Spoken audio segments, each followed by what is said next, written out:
Here are your insiders, Pierre LeBrun, Darren Dreger, and Chris Johnston. Well, now that the Edmonton Oilers have done the obvious first move for a struggling, desperate team, fire the coach, what do they do next to try to fix their problems? Well, goaltending, of course, could become a real priority one more time for Ken Holland and the Edmonton Oilers. That seems pretty obvious given the storylines that have swirled around the crease of the Oilers. But you've got to look much deeper than that and look at the defensive core of the Edmonton Oilers. What they need is a top 3, top 4 right shot defense because their defense collectively has not been good enough.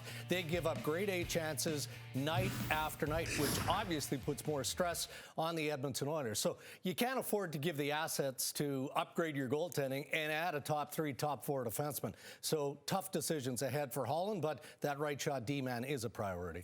As soon as Marty St. Louis was named the coach in Montreal, I think all hockey minds moved quickly to Vinny Lecavalier, his old teammate in Tampa Bay. And a Montreal radio report said that Lecavalier could become the assistant general manager. Lecavalier denies this. But, Pierre, is there a possibility he joins the Habs in some capacity?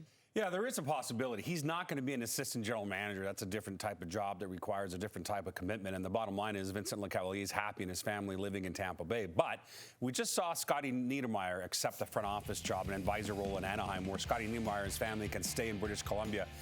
I believe that that's what Kent Hughes, the new GM of the Canadiens, is talking to Vincent Lecavalier about, is a potential role in the Habs organization where Lecavalier can remain based in Tampa but has something to offer to the Montreal Canadiens.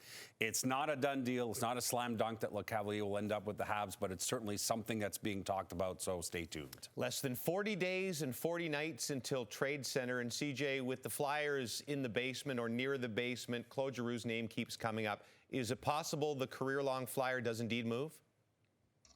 Well, at this stage, it doesn't seem like Claude Giroux really wants to think too much about that, James. And look, he's coming up on a 1,000-game milestone, all in that uniform. He's been the captain there for a long time. And with that 40 days and 40 nights you mentioned, I don't get the sense at all that Claude Giroux is in a rush to make a decision to clarify his future. He has that no-movement clause.